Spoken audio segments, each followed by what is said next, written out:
Kemudian, kita lanjutkan ya pada bagian yang B, yaitu tentang pencerminan terhadap garis X sama dengan H dan garis Y sama dengan K.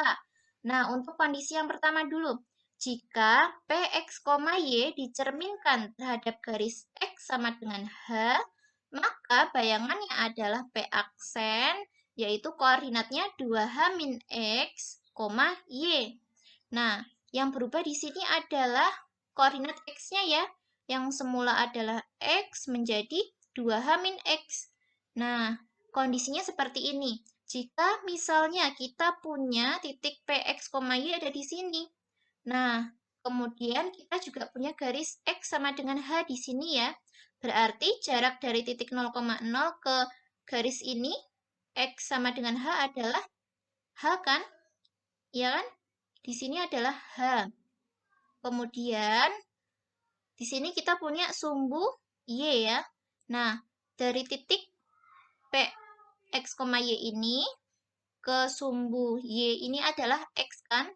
Nah, kemudian apabila anak-anak di sini misalnya ya ada sebuah sumbu Y juga di sini. Jadi kan sama posisinya. Di sini ada sumbu Y, kemudian ada titik. Kemudian di sini ada sumbu Y, ada titik. Nah, jarak dari sini ke sini adalah X. Nah, berarti jarak dari sini ke sini adalah X juga kan? Nah, kemudian karena kita tahu bahwa dari sini ke sini adalah H, berarti dari sini ke sini adalah H juga. Ya kan? Berarti H tambah H adalah 2H. Nah, kemudian karena kita hanya punya dari sini ke sini adalah titik P, kemudian berlanjut lagi ke sini sampailah pada titik P aksen ya. Nah, berarti kan pada bagian kosong antara titik dan juga sumbu yang kita punya tadi di sini, berarti kan di sini kosong. Berarti kita dikurangi dengan X. Nah, jarak dari titik ke sumbu Y tadi kan adalah X. Jadi kan 2H kita kurangi dengan X. Gitu. Nah, jika bentuk matriksnya seperti ini. Nah, kemudian secara umum kita notasikan matematisnya seperti ini ya. Nah, yang perlu diingat adalah pada bagian catatan. Yang di sini kita punya koordinat P, X, Y. Nah, seperti ini ya. Nah, kemudian kita punya koordinat P yang baru atau bayangannya adalah X aksen sama dengan 2H-X dan juga Y aksen sama dengan Y. Oke? Yang berubah adalah X-nya. Nah, kemudian di sini langsung saja pada contoh soal kita punya tentukan hasil refleksi titik F dengan koordinat 3, min 3 terhadap garis X sama dengan 4. Nah, dengan menggunakan perhitungan matematis matriks ya. Nah, kita peroleh dengan memasukkan titik X, kemudian titik Y-nya, kemudian garisnya ya. Nah, kemudian kita peroleh X aksennya adalah 5 dan Y aksennya adalah negatif 3. Nah, ternyata hasil refleksi dari titik F terhadap garis X sama dengan 4 adalah F aksen dengan koordinat 5, min 3. Coba kita gunakan GeoGebra. Bagaimana ya hasilnya? Kita punya titik F, koordinatnya 3, min 3. Klik poin 3, min 3 di sini ya. Kemudian kita klik titiknya, terus klik setting. Pada bagian show label, kita klik name and value. Nah, kemudian pada bagian name-nya kita ubah menjadi F ya. Nah, seperti ini. Kemudian kita juga punya garis X sama dengan 4. Nah, ini adalah garis X sama dengan 4. Kita beri warna apa nih? Orange ya. Nah, ini adalah garis X sama dengan 4. Ini kita punya titik F dengan koordinat 3, min 3. Kemudian klik reflect about line. Kita punya titik dicerminkan terhadap garisnya. Kita punya F aksen yaitu koordinatnya 5, min 3. Oh, ternyata sama, baik menggunakan perhitungan matematis maupun menggunakan GeoGebra ya. Kemudian untuk tampilan hasil GeoGebra-nya ini ya.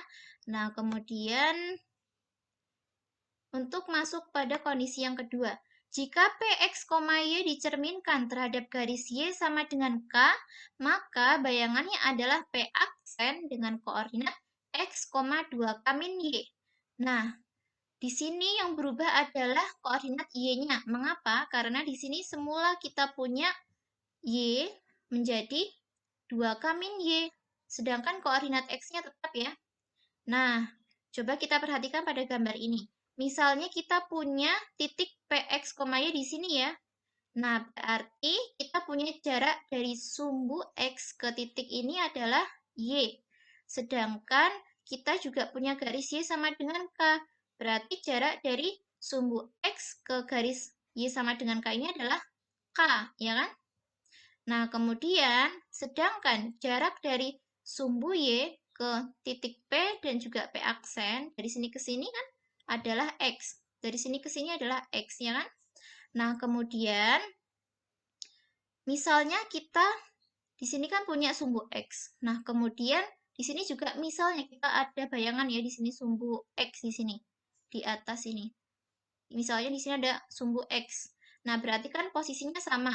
Ada sumbu, ada titik, ada ini cerminnya, kemudian ini ada titik, terus di sini ada sumbu garis X maksudnya. Nah, berarti dari sini ke sini adalah Y ya kan?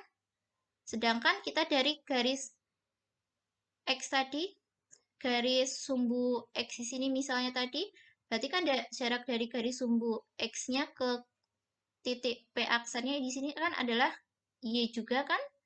Nah, berarti kita punya di sini K, kemudian di sini lagi K, berarti 2K. Kemudian karena ada garis dan juga titik, di sini jaraknya adalah Y, maka 2K dikurangi dengan Y. Jadinya 2K min Y. Nah, kemudian dalam bentuk matriksnya seperti ini. Nah, secara umum dapat kita notasikan sebagai seperti ini. Nah, yang paling penting di sini kita punya catatannya. Catatannya adalah ketika kita punya koordinat P, X, Y, nah berarti kan kondisinya seperti ini ya. Sedangkan untuk bayangannya atau koordinat P yang baru adalah X aksennya adalah X, kemudian Y aksennya adalah 2K min Y. Nah, yang berubah adalah Y-nya ya. Nah, kemudian pada contoh soal saja langsung tentukan hasil refleksi titik G dengan koordinat 2, -1 terhadap garis Y sama dengan min 3. Nah, dengan menggunakan perhitungan matematis menggunakan matriks, kita peroleh X aksennya adalah 2 dan Y aksennya adalah -5.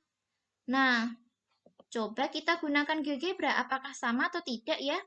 Misalnya kita punya titiknya adalah 2, -1 ya, titik G. 2, -1 ada di sini. Oke ya. Nah, kemudian 2, -1 ini. Nah, titiknya diklik, kemudian klik setting. Pada bagian show label, kita klik name and value. Kemudian pada bagian name-nya kita ganti G. Nah, kita peroleh seperti ini ya. Kemudian kita juga punya garis. Y sama dengan -3. Y sama dengan -3. Nah, gambarnya seperti ini. Kemudian misalnya kita beri warna sebagai oranye ya. Nah, kita punya titik G-nya di sini, kemudian kita punya garis Y sama dengan -3 di sini. Maka, hasil refleksinya kita klik reflect about line, klik titik G, kemudian di sini adalah garis Y sama dengan min 3. Nah, diperoleh G aksen yaitu 2, -5. Nah, ternyata sama ini, oke? Kemudian ini adalah tampilan dari hasil GeoGebra tadi ya. Nah, kemudian lanjutnya lagi. Nah, di sini kita punya tabel secara ringkasnya. Semua yang sudah Ibu sampaikan tadi dapat diringkas ya dalam bentuk tabel ini. Ini untuk refleksinya, kemudian ini adalah untuk bentuk notasi secara umumnya ya.